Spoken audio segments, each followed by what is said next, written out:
السلام علیکم ورحمۃ اللہ وبرکاتہ۔ اعوذ باللہ من الشیطان الرجیم، بسم اللہ الرحمن الرحیم۔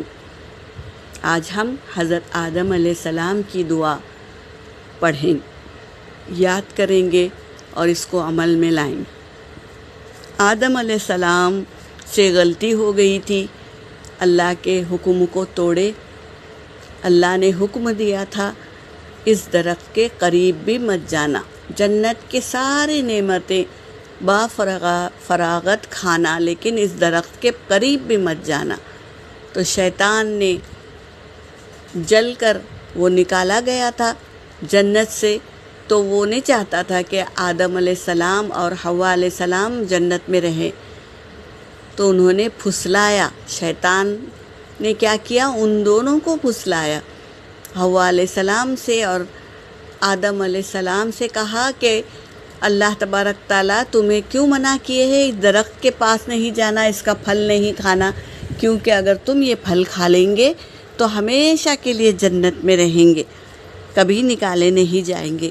یہ سن کر حوا علیہ السلام آدم علیہ السلام سے کہنے لگے کہ چلو ہم درخت کا پھل کھا لیں گے، اور انہوں نے پھل کھایا اور وہ کیا ہو گئے؟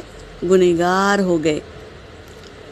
تو جب جنت سے نکال دیا گیا آدم علیہ السلام اور حوا علیہ السلام کو زمین پر بھیج دیا گیا، تو آدم علیہ السلام گڑ گڑا کر اس دعا کو پڑھنے لگے، جس کی وجہ سے انہیں مغفرت بھی مل گئی۔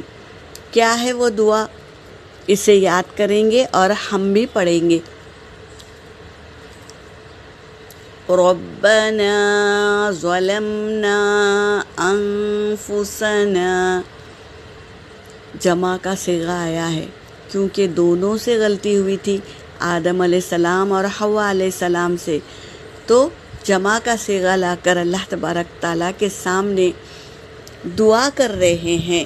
وَإِن لَّمْ تَغْفِرْ لَنَا وَتَرْحَمْنَا لَنَكُونَنَّ مِنَ الْخَاسِرِينَ۔